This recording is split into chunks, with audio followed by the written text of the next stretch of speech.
Hello, nous sommes lundi après-midi, je viens de rentrer du travail, c'est 15h51. J'espère en tout cas que vous allez bien, que vous avez passé un bon week-end. Pour ma part ça a été, j'ai passé vraiment un bon week-end, il y avait ma soeur qui est venue. Je pense vous l'avoir dit déjà 100 fois dans le vlog précédent. Alors je n'ai pas commencé de nouvelles lectures en ce lundi. J'avais tout mis en pause durant ce week-end, donc écoutez, je ne sais toujours pas là actuellement ce que je vais commencer à lire, ça va être le gros suspense. En revanche, j'ai commencé un livre audio, et oui, alors c'est pas une grande première pour moi, mais c'est vrai que je vous disais que j'ai un peu de mal à me concentrer, et là en fait j'ai trouvé mon rythme, c'est-à-dire que je lis dans les transports, notamment en commun, je prends le tram en fait tous les matins et tous les soirs, j'ai bien 15-20 minutes de tram. Peut-être un peu moins, allez 15 minutes. Et du coup voilà, j'ai décidé de commencer un livre audio. C'est un livre que j'ai dans ma palle, c'est Maupassant, Une vie de Maupassant. Mais je ne l'ai pas sur moi. Pour ceux qui ont peut-être un petit peu suivi, j'ai déménagé, j'ai pas encore toutes mes affaires et compagnie, donc mes livres sont restés, la plupart de mes livres sont restés dans l'autre logement. Donc voilà, là je l'ai commencé, j'en suis au chapitre 3. Je crois que c'est une grande première pour moi de lire du Maupassant, hormis le Horla, il me semble, que j'avais vu en pièce de théâtre, mais il me semble pas l'avoir lu. Si, j'avais lu La Parure, mais ça je crois que tout le monde l'a lu si vous êtes de mon année, de ma génération, au lycée il me semble. Et sinon je n'avais jamais lu de Maupassant, toujours un petit peu l'appréhension, vous savez, de lire des classiques, parce que quand on les lit au lycée pour le bac français ou autre, on n'est pas du tout dans cet esprit de détente, de lire pour le plaisir. Non, c'est vraiment décortiquer chaque mot et chaque virgule. Et c'est vrai que c'est pas que ça m'a dégoûté des classiques, mais franchement j'ai de l'appréhension. Sauf que ce livre m'a toujours plus ou moins attirée, et donc là je me suis dit tiens pourquoi pas, je l'ai trouvé en audio, donc je suis en train de l'écouter. C'est plutôt pas mal, il y a quand même beaucoup de descriptions et très peu d'action finalement, hein. Ça je pense que c'est du Maupassant. Je vous en parlerai peut-être un petit peu plus prochainement, quand j'aurai un petit peu plus avancé dans la lecture audio. Mais pour le moment ça s'écoute plutôt facilement, et bon, je pense qu'il n'y a pas grand suspense dans ce genre de livre, mais c'est sympa, je vous en reparlerai. Et samedi matin, en allant au travail, alors pour ceux qui connaissent Montpellier, vous savez, il y a la place de la Comédie et l'Esplanade, et en fait il se trouve que sur l'Esplanade, le mercredi matin et le samedi durant la journée, jusqu'à 3-4 heures, il y a des bouquinistes qui s'installent, et donc je ne savais pas du tout que le samedi matin ils étaient là, et donc j'ai fait un petit craquage dès le matin avant d'aller au travail, on adore. Mais alors je dis petit craquage parce qu'en fait j'ai acheté que 3 livres, je me suis raisonnée, et c'est vrai que maintenant j'y passe assez régulièrement, ne serait-ce que pour regarder s'ils ont un petit peu des nouveautés ou autre. Donc je vais aller chercher les livres et je vais vous montrer ça. Et donc les 3 livres que j'ai achetés. Alors, concernant le premier, c'est pas une nouveauté par rapport à l'auteur, étant donné qu'il s'agit de Anna Hope. Donc, vous savez que j'ai lu très récemment La salle de bal, que j'ai adoré. Et là, il s'agit Le chagrin des vivants. C'est son premier livre qui est paru, je crois, en 2016. Et là, c'est aux éditions Folio. Donc, ça se passe en novembre 1920 en Angleterre. Donc, on est au lendemain de la guerre. On va suivre 3 femmes. 3 femmes, la première Evelyne, dont le fiancé a été tué et qui travaille au bureau des pensions de l'armée. La seconde Ada, qui ne cesse d'apercevoir son fils pourtant tombé au front. Et la troisième Etty, qui accompagne tous les soirs d'anciens soldats sur la piste du Hammersmith pour 6 pence la danse. Dans une ville peuplée d'hommes mutiques, rongés par les horreurs vécues, ces femmes cherchent l'équilibre entre la mémoire et la vie, et lorsque les langues se délient, les cœurs s'apaisent. Il me tente énormément. C'est une thématique qui m'intéresse, qui m'intrigue. J'ai envie d'en savoir davantage, d'en apprendre davantage, sachant que si c'est aussi bien quand même documenté que La salle de bal, je ne peux que aimer. Oula, attention, je ne peux que aimer. Ensuite, j'ai acheté Nicolas Beuglet, Le dernier message. Donc là, il s'agit de la nouvelle trilogie de l'auteur. Donc ça, c'est son premier tome. Ensuite, le deuxième, c'est Le passager sans visage. Concernant donc cette nouvelle saga, on va suivre l'inspectrice écossaise Grace Campbell. Donc ça se passe en Écosse. Et dans celui-ci, on va aller dans un monastère, étant donné qu'il y a un moine qui qui va être retrouvé assassiné avec un corps étrangement mutilé. Et bien évidemment, Grace Campbell n'est pas au bout de ses surprises et elle va résoudre sans doute l'une des plus grosses et grandes énigmes de l'humanité. Tout va être remis en cause, du grand Nicolas Begley. J'ai très hâte de le lire parce que j'avais adoré sa saga Le Cri. Vraiment, j'avais dévoré les trois livres. Donc j'espère qu'elle va être au même niveau, j'ai envie de dire, en tout cas qu'elle va égaler la saga du Cri, voire même la surpasser. Ce sera en tout cas une très bonne surprise. J'ai déjà vu plusieurs avis passer concernant ce livre-là. Ils sont pas si mauvais, donc ça me tente plutôt bien. Et enfin, le dernier livre, c'est une découverte en ce qui me concerne, étant donné que c'est un auteur français que je vois beaucoup passer sur les réseaux sociaux en ce moment. Enfin depuis quelques temps, depuis quelques semaines. Je suis un compte sur Instagram qui l'adore et qui n'arrête pas de parler de cet auteur, donc je me suis dit, là je suis tombée par hasard et je me suis dit bon ben allez, pour 3 € franchement on va tenter, on va lire et puis on va se donner, on va se faire une avis. Donc il s'agit de Jérôme Loubry, du Soleil et de Sang, aux éditions Le Livre Le Poche.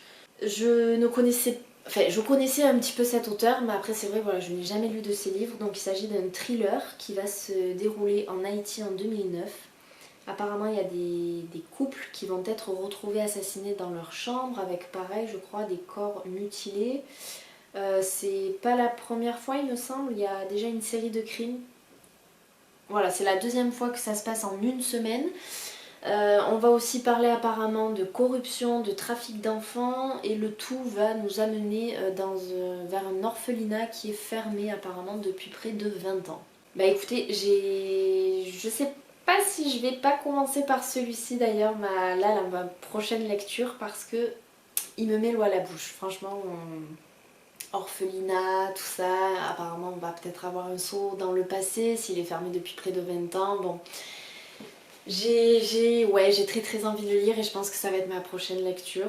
Vous le saurez très prochainement. Là, moi, il faut juste que je me décide, mais il restera pas longtemps dans ma palle celui-ci. Donc voilà, c'était pour mes 3 petits livres. Il se peut du coup que je vous en montre assez régulièrement parce que comme je vous dis, ça se tient le mercredi et le samedi et c'est sur mon passage pour aller travailler, donc je ne peux que m'y arrêter et regarder, jeter des coups d'œil, ça m'inspire aussi, je découvre de nouveaux auteurs et notamment après sur Instagram, il y en a qui me font tilt quand je les vois dans les bacs. Je suis plutôt contente et écoutez, je vais aller manger parce que j'ai super faim et je vous dis donc très certainement à demain pour vous parler de ma nouvelle lecture.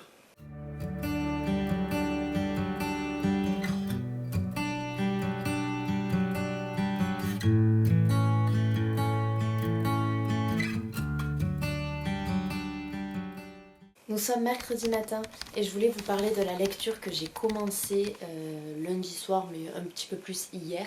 Alors tout d'abord, je ne suis pas du tout partie sur un Jérôme Loubry ou sur un Franck Tillier comme j'en avais presque décidé lundi soir. J'ai totalement changé d'idée.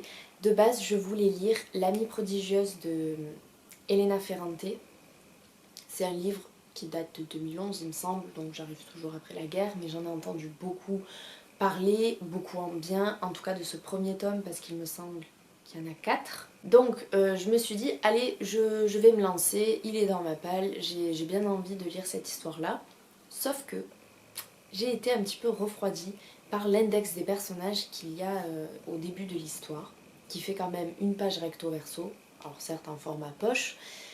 Et je me suis dit, waouh, je crois que j'ai pas la tête en ce lundi soir de commencer une histoire avec 1000 personnages. Tout de suite, j'ai eu peur d'être un petit peu perdue dans l'histoire, de ne pas comprendre, de toujours faire des allers-retours avec l'index. Et je crois que j'avais pas envie de ça lundi soir. Donc dites-moi vous, si vous l'avez lu, si ça se lit bien, si cet index est vraiment utile. Si voilà, ça gêne pas du tout à la compréhension de l'histoire ou au fait qu'on va bien replacer les personnages, n'hésitez pas à me le dire parce que moi ça m'a vraiment refroidi. Alors je sais qu'un jour j'y retournerai, hein, mais là pour le moment c'était pas vraiment mon optique. Donc j'ai commencé une nouvelle lecture de Pierre Lemaitre, il s'agit de Au revoir là-haut aux éditions Albin Michel. D'ailleurs J'adore cette édition-là. En tout cas, je la trouve très très épurée, très classe, très jolie. C'est le premier tome d'une trilogie qui s'appelle, si je dis pas de bêtises, Les Enfants du désastre. On en a beaucoup entendu parler de ce livre-là, notamment via l'adaptation.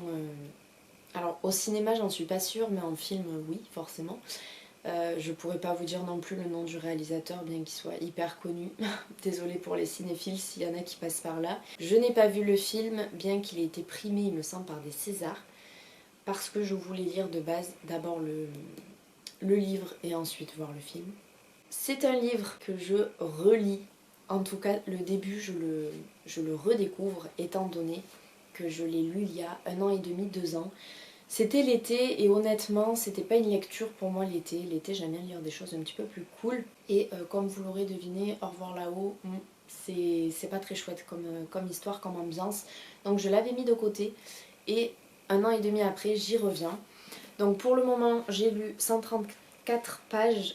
Là, je ne suis pas en train de découvrir quelque chose, je l'avais déjà lu. C'est la première partie du livre qui se passe donc en 1918. Ça commence comme ceci, en novembre 1918. Nous sommes le 2 novembre et donc nous sommes à quelques jours de l'armistice. Bien évidemment, les soldats se doutent de quelque chose, ils entendent des rumeurs, mais ils ne sont pas persuadés et sûrs à 100% que ces rumeurs soient vraies. Et donc la paix, la fin de la guerre approche. On va suivre 3 personnages. Alors pour le moment j'ai envie de dire, parce qu'après je sais que la deuxième partie se passe en novembre 1919.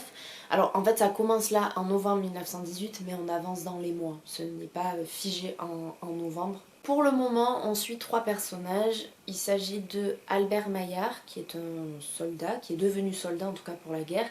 C'était avant un comptable. C'est quelqu'un qui est bon, qui est généreux, mais qui est peut-être trop gentil, pas très fut-fut, il réfléchit pas très vite. C'est quelqu'un qui perd ses moyens, mais qui reste quand même assez logique.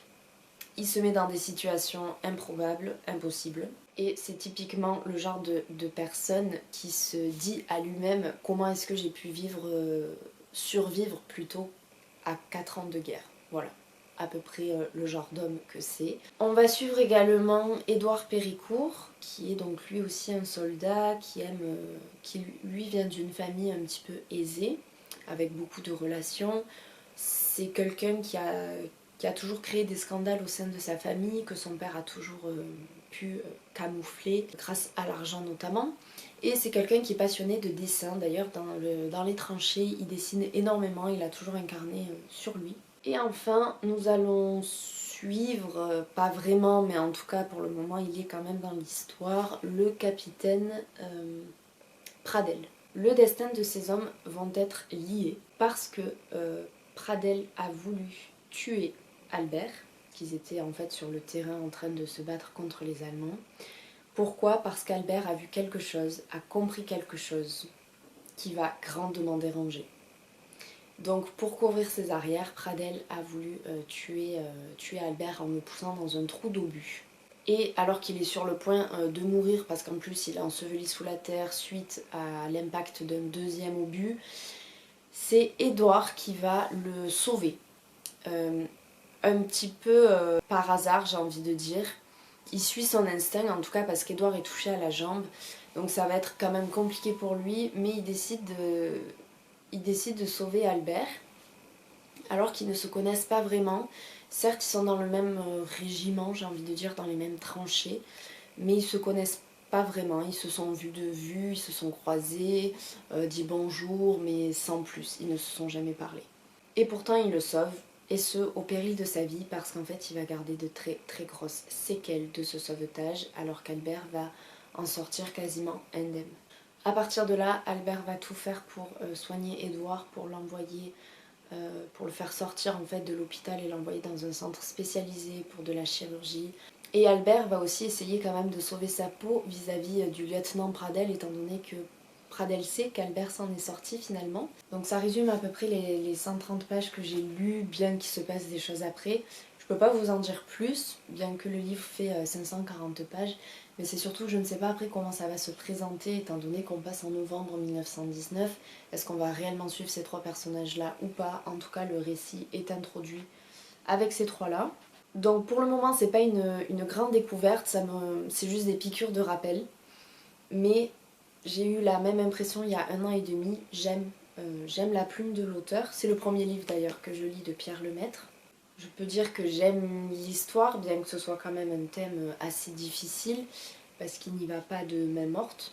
Et c'est vrai on se rend compte de certaines choses aussi. Donc je vous en parlerai un petit peu mieux au courant de la semaine. Et honnêtement, j'ai pas grand espoir sur le fait de le finir. Je reviendrai vers vous très prochainement pour vous parler de mon avancée de cette lecture-là. Et je vous dis à bientôt.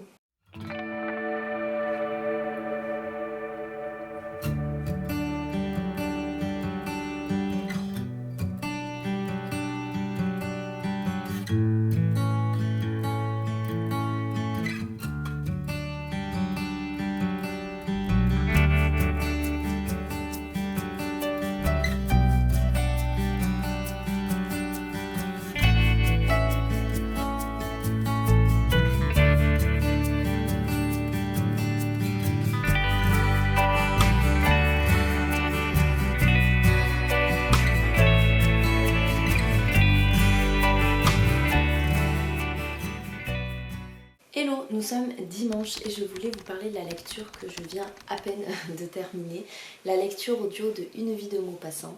Donc il me semble que je vous avais dit que je n'avais pas le livre en papier avec moi, il est resté dans un autre, il est totalement ailleurs. Mais j'en ai donc profité pour l'écouter. C'est une lecture qui fait environ 8 heures d'écoute.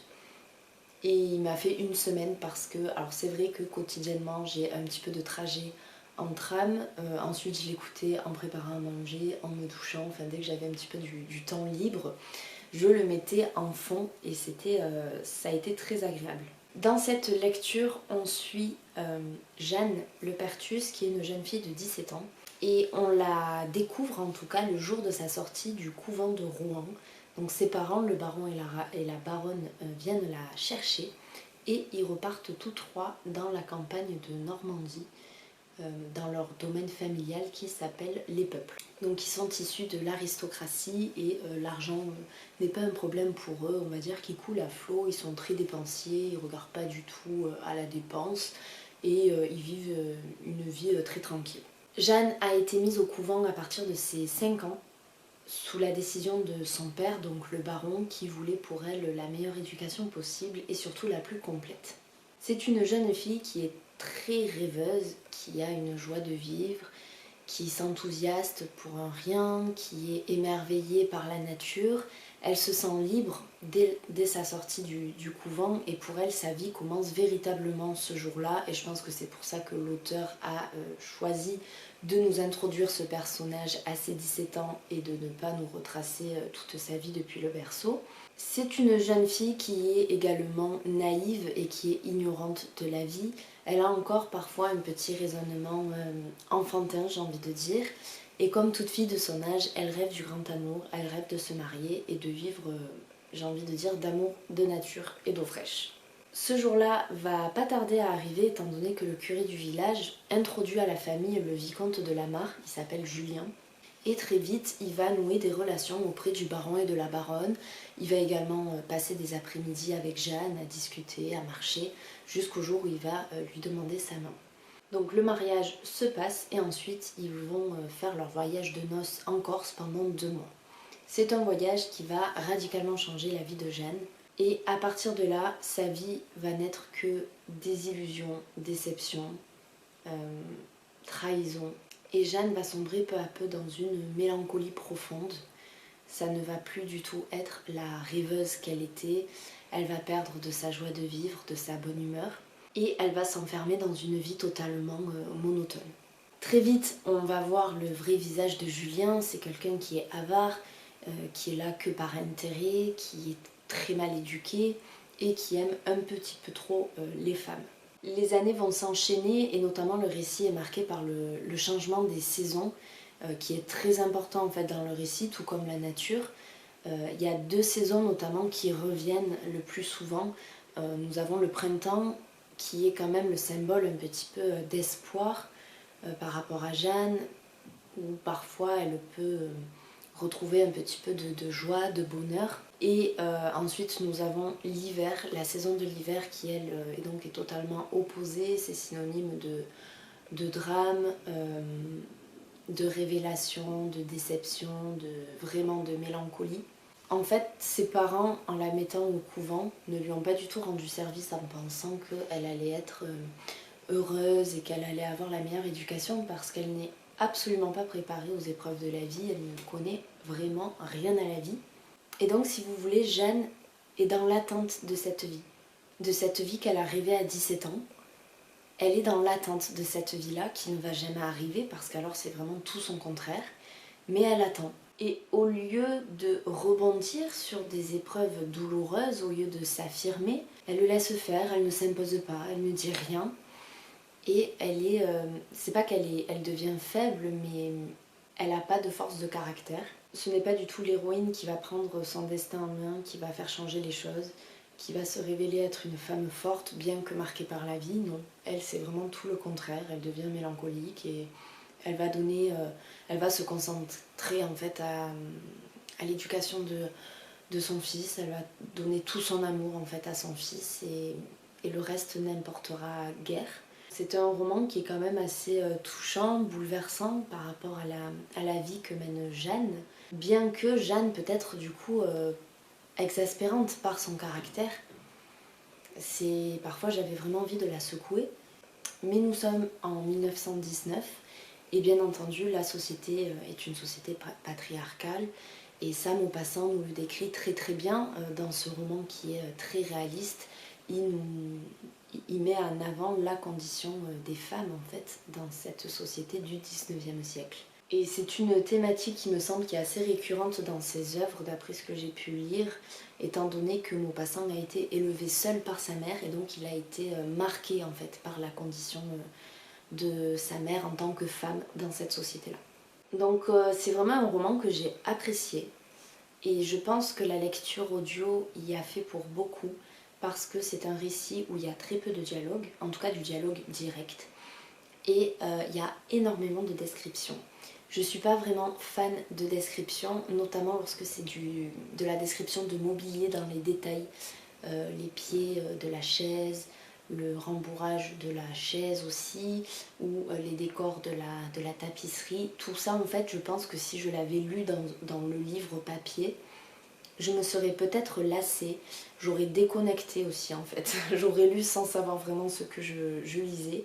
Et là, le fait de l'écouter, j'ai trouvé ça très agréable et je m'imaginais en même temps que le narrateur parlait. C'est vraiment une très bonne lecture, j'ai vraiment adoré, je suis contente de l'avoir lu parce que comme je vous disais, dans mon premier vlog il me semble de l'année, j'ai pour résolution de lire par trimestre au moins un classique. Et en tout cas ce mois-ci c'est chose faite donc avec ce livre-là. Et le mois dernier j'ai quand même lu Huis clos de Jean-Paul Sartre. Alors certes c'est du théâtre, mais que je considère quand même comme un classique. Donc finalement si je peux essayer d'en lire une fois par mois, c'est pas plus mal et je suis assez contente de ça. En espérant bien sûr que ça dure. Je vous conseille donc vraiment de lire Une vie de Maupassant. Si vous aimez les classiques ou si vous voulez essayer de lire les classiques, en tout cas je sais que c'est pas évident pour tout le monde et moi la première, j'ai gardé de très mauvais souvenirs de la fac, du collège, du lycée où on étudie des textes via les figures de style et compagnie et c'est vrai que ça donne peut-être pas trop envie de lire les livres. Mais vraiment là petit à petit j'essaie de m'y remettre et je prends beaucoup plus de plaisir qu'avant. Peut-être parce qu'aussi on a gagné en maturité et que lire Une vie de Maupassant à 18 ou 17 ans ça peut vraiment nous ennuyer. Mais là ça a été vraiment une très très belle découverte. Donc n'hésitez pas et je vous mettrai si vous voulez le lien en barre de description parce qu'en fait c'est un lien que j'ai trouvé sur YouTube. Et donc c'est divisé en 8 parties je crois, quelque chose comme ça. Et franchement ça s'écoute très très facilement. Donc c'est tout pour le moment, sinon à part ça je suis toujours dans ma lecture de Pierre Lemaitre. Au revoir là-haut, je suis péniblement à la moitié du livre. Non pas que je n'apprécie pas du tout ma lecture, bien au contraire. C'est juste le temps qui manque, voilà tout simplement. Donc là je vais essayer de m'y mettre cet après-midi, d'avancer au maximum. Mais je pense que d'ici demain je ne l'aurai pas terminé, donc je vous en reparlerai très prochainement, mais peut-être plus en détail du coup dans le prochain vlog. Donc voilà, je vais arrêter de parler parce qu'il me semble que ça fait une éternité que je parle, ça fait 13 minutes déjà, donc on va s'arrêter là et je vais continuer mon après-midi. Hello, nous sommes lundi soir, enfin lundi en fin d'après-midi, vous allez le voir très certainement à la luminosité qui commence à ne pas être top. Et je voulais donc clôturer ce vlog. Alors, pour faire un point lecture, bah écoutez, je crois que je n'ai pas beaucoup lu cette semaine. Je suis toujours dans la lecture de Pierre Lemaitre, Au revoir là-haut. Je suis à la moitié du livre, mais... Hello, nous sommes lundi soir, enfin lundi en fait d'après-midi, mais vous allez voir que la luminosité n'est pas terrible, donc je vais essayer de faire au plus vite, sachant qu'après il faut que je commence l'autre vlog. Cette semaine n'est pas marquée sous l'abondance de la lecture, loin de là, étant donné que je suis toujours dans ma lecture de Pierre Lemaitre, Au revoir là-haut. Je suis à la moitié du livre, hein, mais j'avance vraiment doucement, non pas que je n'aime pas ma lecture, j'ai l'impression alors d'une part que j'aimerais la faire durer, et d'autre part c'est parce que je n'arrive pas à prendre 1 heure des fois de mon temps là en ce moment pour lire, tout simplement. Donc une fois que j'arriverai à me mettre vraiment dans ma lecture, ça ira, mais là c'est vrai que pour le moment je lis par chapitre en fait, page par page, donc ma lecture n'avance pas très vite. Et sinon, hormis cela, je vous avais donc présenté les 3 livres que j'avais achetés début de semaine dernière du coup, et Une vie de Maupassant que j'ai écouté en audio et que j'ai vraiment beaucoup aimé. Eh bien, j'espère que vous avez passé une bonne semaine, un bon week-end, que vous êtes bien reposés, que vous êtes prêts pour attaquer cette nouvelle semaine. Février va passer à une allure folle. Je pense qu'il va y avoir un petit changement en fait au niveau des jours où je vais clôturer mon vlog. Le lundi en fait quand j'arrive du travail, ça me laisse pas beaucoup de temps, je le poste parfois assez tard et donc je pense plutôt clôturer maintenant mes vlogs le dimanche. Comme ça me laissera le temps de les éditer et de continuer à les ouvrir également le lundi. Voilà, petit changement en soi, c'est pas grand chose, mais je préfère quand même vous prévenir. Donc écoutez, sur ce, je vous dis portez-vous bien et on se retrouve dans un nouveau vlog.